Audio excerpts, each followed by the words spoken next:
দেখে মনে হবে মব সন্ত্রাসের ফুটেজ এটি। তুচ্ছ কোনো ইস্যুকে কেন্দ্র করে কোনো সরকারি বা বেসরকারি স্থাপনায় হামলা চালাচ্ছে একদল বিক্ষুব্ধ জনতা, কিন্তু বাস্তবতা সম্পূর্ণ ভিন্ন। মূলত দৈনন্দিন জীবনে কাজের চাপে জন্ম নেয়া রাগ ও ক্ষোভের বহিঃপ্রকাশে তুরস্কের দিয়াবাকির শহরে রেজ হাউস নামে একটি ব্যতিক্রমী প্রতিষ্ঠান খোলা হয়েছে, যেখানে লাঠি দিয়ে কাচের বোতল, প্লেট কিংবা মাইক্রোওভেন ভেঙে রাগ ঝাড়ছেন অনেকে।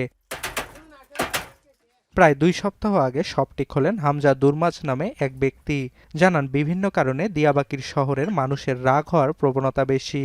এ kaরণে বাসিন্দারা যাতে কোনো ধরনের সহিংসতায় না জড়ায় সে লক্ষ্যেই খোলা হয়েছে প্রতিষ্ঠানটি। Bildiğiniz gibi Diyarbakır biraz öfke problemi olan bir şehir. Hatta öfke konusunda biraz had safhadayız. Amerika'da zaten bu tür şeyler yaygın. Bir iki videoda denk gelince অল্প সময়ের মধ্যেই দিয়াবাকির বাসিন্দাদের মধ্যে বেশ জনপ্রিয়তা পেয়েছে প্রতিষ্ঠানটি। রাগ কমানোর এই অভিনব উপায়ের সাক্ষী হতে পেরে উচ্ছ্বাস প্রকাশ করেন তারা।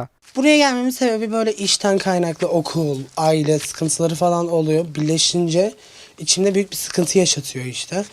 Onun için buraya geldim. Yani burayı da sosyal medyadan ve এদিকে রাগপ্রবণ এলাকাগুলোর জন্য এমন উদ্যোগ বেশ ইতিবাচক বলে মনে করেন বিশেষজ্ঞরা। Şiddete tanıklığın çok fazla olduğu bir kente, şiddetin de bir güç unsuru olarak değerlendirildiği bir kente, öfke evlerini bir duygu boşaltım aracı olarak görmek. শুধু তুরস্ক নয়, ইউরোপের অন্যান্য দেশেও রাগ প্রশমনের জন্য এমন স্ম্যাশ রুমের ব্যবস্থা রয়েছে। লন্ডন, বুদাপেস্ট, ব্রাসেলস, মিলানের মতো ব্যস্ত শহরগুলোর বাসিন্দারা ক্রোধ নিয়ন্ত্রণে এমন হাউজের দ্বারস্থ হন। অর্ণব প্রসাদ, এখন বিশ্ব।